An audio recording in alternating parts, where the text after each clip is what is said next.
Hello সবাইকে, আশা করি সবাই খুব ভালো আছো। তো জায়গাটা দেখে এতক্ষণে তোমরা বুঝতেই পেরে গেছো যে আমি আজকে ভিডিওটা কী নিয়ে বানাতে চলেছি। মা, ভাই, পিসিমণিরা এসেছিল মার্চের শেষের দিকে, আর ভিডিওগুলো ঠিক তখনই বানানো ওদেরকে ঘুরতে নিয়ে গিয়ে। কিন্তু এতদিন পর সময় পেলাম একটু ভিডিওটা এডিটিং করার। অফিস থেকে লিভ নিয়ে মায়েদেরকে নিয়ে ঘুরতে চলে গিয়েছিলাম সোজা gateway of India and the famous Taj hotel দেখাতে। তো মা, ভাই, পিসি সবাই তো দেখে ভীষণ খুশি হয়েছে, কারণ এগুলো তো আমরা সচরাচর টিভিতে বা কোনো সিনেমাতে দেখে থাকি, এগুলো সামনে থেকে দেখার আনন্দই আলাদা। তো গেটওয়ে অফ ইন্ডিয়া দেখার পর আমাদের নেক্সট ডেস্টিনেশন ছিল হাজি আলি দরগা যাওয়ার। মায়ের ভীষণ ইচ্ছা ছিল জায়গাটা দেখার, আর তাই সেখান থেকে কিছু খাওয়া দাওয়া সেরেই উঠে পড়েছিলাম একটা বাসে। আর বাসে করে যাওয়ার পথে এই চার্চটা পড়লো, যেখানে অনেক সিনেমার শুটিংও হয়তো তোমরা দেখে থাকবে। তো যাই হোক, এইভাবে রাস্তায় যেতে যেতে আমরা হঠাৎ করে দেখতে পেলাম সামনে মুকেশ আম্বানির বাড়ি। হ্যাঁ, ঠিকই শুনছ, মুকেশ আম্বানির বাড়ি। মুম্বাইতে এসে গেছি তো 1.5 বছর হয়ে গেল, কিন্তু কোনোদিনও মুকেশ আম্বানির বাড়ির সামনে দিয়ে যায়নি। বাট এই হাজি আলি যাওয়ার পথে ডান দিকে বাসে করে যেতে যেতে দেখলাম এই মুকেশ আম্বানির বাড়ি। তাই আর ভাবলাম তাড়াতাড়ি ভিডিওটা করে নিই, তাহলে আমারও টাইম লাইনে থেকে যাবে আর তোমাদেরও দেখাতে পারবো। খুব ভালো করে দেখো, এক্ষুনি দেখতে পাবে সেই বিখ্যাত দি ফেমাস আম্বানিজ হাউস। এতক্ষণে নিশ্চয়ই তোমরা বুঝতে পেরে গেছো। হ্যাঁ, পিছনেই দেখতে পাচ্ছ ওই বড় বাড়িটা, সেটাই হচ্ছে আম্বানির হাউস। পর্যন্ত নিউজ চ্যানেলে দেখেছি এই বাড়িটি, কিন্তু সামনে থেকে দেখে ভীষণই ভালো লাগছিল।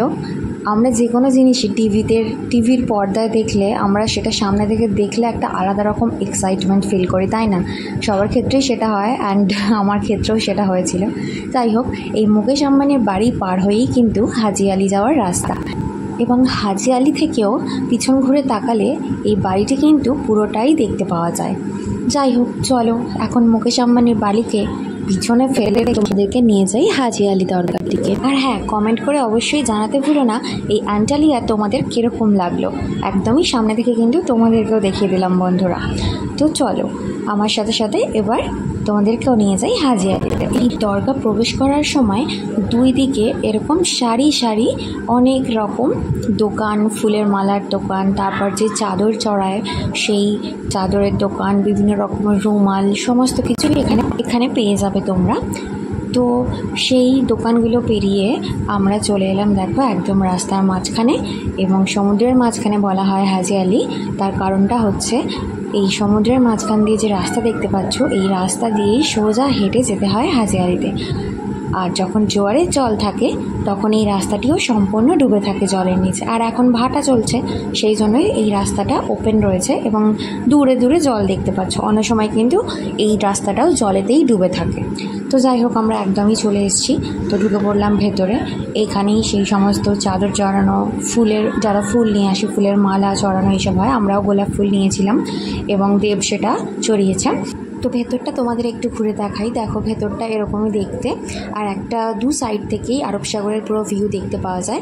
আর সেখানে ভিউটা এত সুন্দর দেখতে লাগছিলো যে আমরা কিছু দেখতেই পাচ্ছ, ফটোও তুলে নিয়েছিলাম। তো তারপরে ফাইনালি বেরিয়ে যাওয়ার পালা, এবং আমরা ওখানে অনেকক্ষণ টাইম স্পেন্ড করে সমুদ্রের সুন্দর ঠান্ডা ঠান্ডা হাওয়া খেয়ে, একটু রেস্ট নিয়ে, ঠান্ডা জল খেয়ে তারপরে আমরা বেরিয়ে পড়েছি। দেখো, এবার বাড়ি ফিরতে হবে আমাদেরকে। আর বাইরে থেকেও হাজি আলিটা তোমাদের চারপাশের পরিবেশটাও ঘুরে দেখিয়ে দিচ্ছি। মুম্বাইয়ের যে সকল দর্শনীয় স্থানগুলো রয়েছে তার মধ্যে কিন্তু হাজি আলিও একটা, তাই তোমরা এখানে আসলে অবশ্যই এটা ভিজিট করো। তাহলে ভিডিওটা আজকের মতো এখানেই শেষ করছি। টাটা সবাইকে।